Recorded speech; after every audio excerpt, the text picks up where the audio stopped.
Rusia buka suara mengenai meningkatnya ketegangan antara Amerika Serikat dengan Iran. Kremlin menyerukan agar Amerika Serikat dan Iran memprioritaskan jalur diplomasi di tengah kondisi ini. Hal ini diungkapkan oleh Dmitry Peskov, juru bicara Presiden Rusia Vladimir Putin pada Kamis 29 Januari 2026. Pernyataan Peskov merespon kebijakan pemerintahan Presiden Amerika Serikat Donald Trump yang menerapkan strategi tekanan maksimum terhadap Teheran, termasuk sanksi ekonomi berat, tekanan diplomatik, dan ultimatum soal program nuklir Iran. Ketegangan ini memicu ketakutan pemimpin global termasuk pemerintah Rusia. Mereka khawatir jika penggunaan kekerasan terhadap Iran akan memicu reaksi berantai. Selain faktor keamanan, Rusia juga menilai kepentingan ekonomi global menjadi pertimbangan utama. Antara setiap eskalasi di Timur Tengah berisiko mengganggu jalur energi strategis dan memicu gejolak harga minyak dunia. Situasi tersebut dinilai merugikan banyak negara, termasuk Rusia,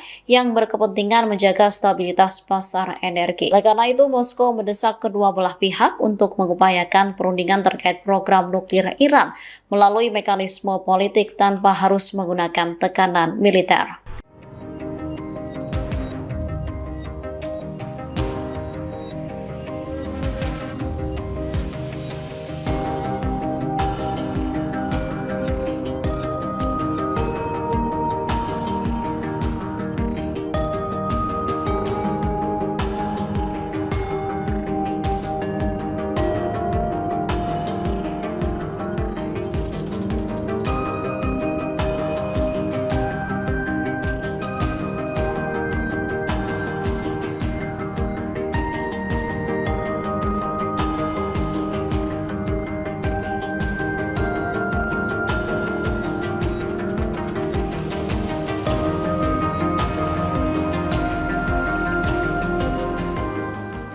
Download Tribun X sekarang, menghadirkan lokal menjadi Indonesia.